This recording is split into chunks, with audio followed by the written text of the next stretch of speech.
Hey guys, Happy New Year. I thought I'd create a video today answering some questions. Now, I've got a question tab on my Discord and I was answering a few questions and going through them and I was thinking, damn dude, these questions are pretty good and damn, my answers are pretty freaking good as well. And I said, let's make a video out of it. So here we are. Let's go through a few different questions. It's just gonna be a short video and I'll answer these questions the way I think and I'll give my opinion. That's what I'm giving. My opinion. It may not be the best opinion, but it's mine. Let's get into it. Question number one is talking about a training schedule at home. They want to get stronger. They can't afford gym. They can't afford weights. So they've made a training schedule. And it's really impressive. I think it's really cool. It's well thought out and you do a lot of push-pull leg sort of stuff and great work putting that together. The thing I'd like you to consider is when we're growing and when we're first learning how to go to gym, go and do a workout, the hardest skills aren't the muscle skills.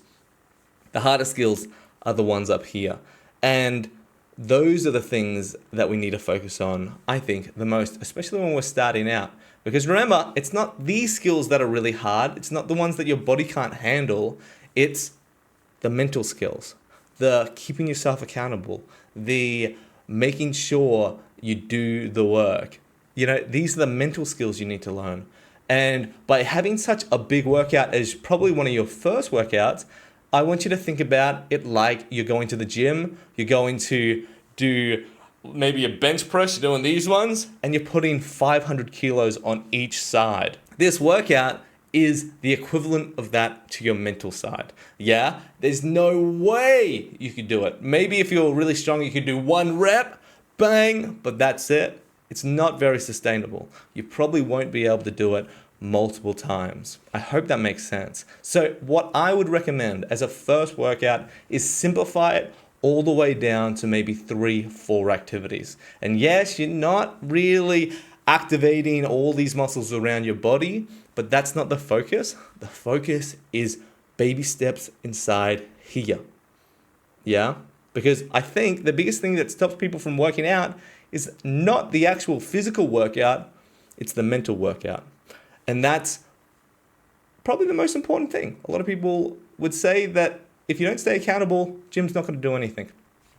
I agree. And it doesn't always look like, oh, this is too hard, I'm never going to do it again. It's always a slow trickle off into obscurity and it's sort of like, oh, I can't do it today because I had a really rough day. I'll do a double set tomorrow. Don't do that because you're not going to do it. So I think simplify it all the way down. I know it's really hard to think about that sort of stuff. I'm sure a lot of you want to do starting workouts, but simplify it, make it smaller, practice these skills first, then you can get stronger as a physical human being. I know it's hard to take because I would have been like, nah, I'm freaking strong, bro. I'll be able to do it. My mental's strong. And then there's a reason why I'm not still working out to this day because I didn't take my own advice. Moving on. All right, this person's from India. They bought a Costco ball and it's really hurting.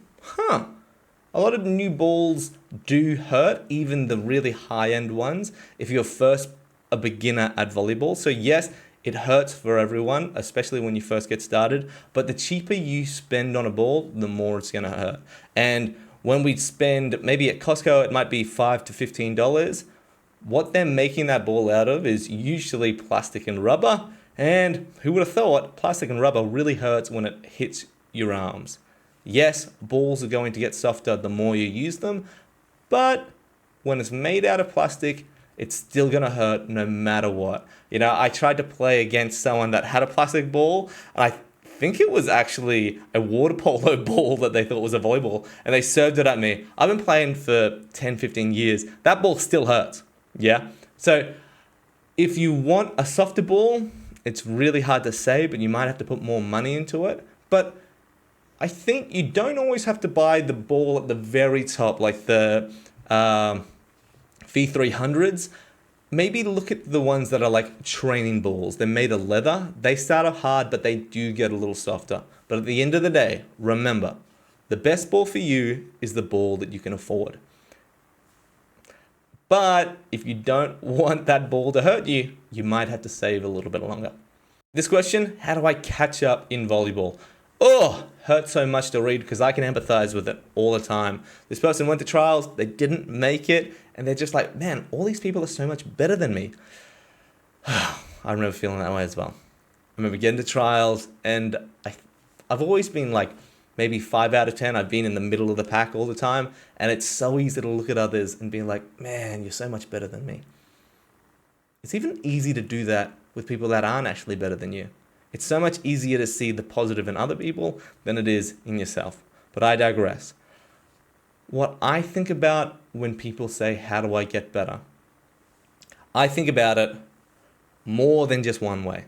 A lot of people think, man, you need to work out or you need to get more reps in the gym. That's the physical side. Yeah, very important side, but it's the physical side. What about the emotional side? What about the mental side? And what about the spiritual side? You got to consider this sort of stuff. So ask yourself these two questions. What do I add to the team? What do I take away from the team? And they're really confronting questions. You know, it's really hard to ask yourself, what do I add to this team? Because it's so hard to see your own positives. But when you confront yourself about your own insecurities, you will grow as a volleyball player, but most importantly, you'll grow as a person. So consider these two questions. What do I add? What do I take away? And these are two questions you can sort of ask in the frame of looking at players that are better than you. What do they add? What do they take away? No matter how good you are as a player or person, you add something, but you also take away. Remember this, especially when you get infatuated with a person and you think they can do no wrong and you're in love with them. What do they add to you? What do they take away? Very important questions to ask in every walk of life. Good luck in your trials next year. Next question. Oh, it's another volleyball workout program. And they share the document to their volleyball workout. If you want to look at that document, go join my Discord. There'll be an invite in the description. But what I'll tell you is it's a very, very in-depth plan. More in-depth than the first one we saw. There's a workout for every single day and there's no rest. That's where I start thinking, ooh, bit of a red flag for a workout program. So instead, when you're making your own workout plans, it's really easy to feel motivated after a loss or after a win. And you say, I'm going to do all of this stuff. But it's really important you stay realistic. And realistic is, what can you actually handle? What can you actually sustainably do? Especially when life is like this. It's not like this. It's not going to stay the same. And that's probably what you're thinking about when you create your own workout plan. If my life stays exactly the same, I'll be able to fit in this much stuff. But we all know that's not how it goes. Sometimes it fills up, sometimes it goes down. So we need to create sustainable workout plans. So first thing is, you need rest. You need rest. No matter what workout plan you do, you need rest. If your body doesn't rest, it can't grow. Yeah, working out and pushing those muscle fibers as hard as they can is only good if they can recover and grow. Can't grow without rest. Another thing is, I'd like you to consider going to a physio or going to maybe a sports exercise physiologist. Those people specialize in creating workout plans that are especially good for individuals. Now, yes, you need to spend more money, but consider this. All the YouTubers online that tell you, you need to do this, you need to do this, you need to do this. They've never met you. They don't know what you look like. They don't know your diet. They don't know your body composition. So if you're really wanting to get on the right step, your first step be the right step, consider seeing a professional personal trainer. It doesn't have to be for the rest of the year. You can just work with them for a little bit so they can understand your body, understand you, and create an effective program that's dedicated to you and your goals. So that's my first video of the year. If you've got any questions, go ask down in the comments. I might not get around to all of them, but the community wants to help. If you also want a question that might be highlighted in the next video, go join my Discord, because that's where you can ask other passionate volleyball players what to do and where to go from where you're at the moment. It's a really positive community that I'm really proud of. So thanks for letting me be a part of the community, guys. You get better with your practice, so go practice being a better you. Coach Artie.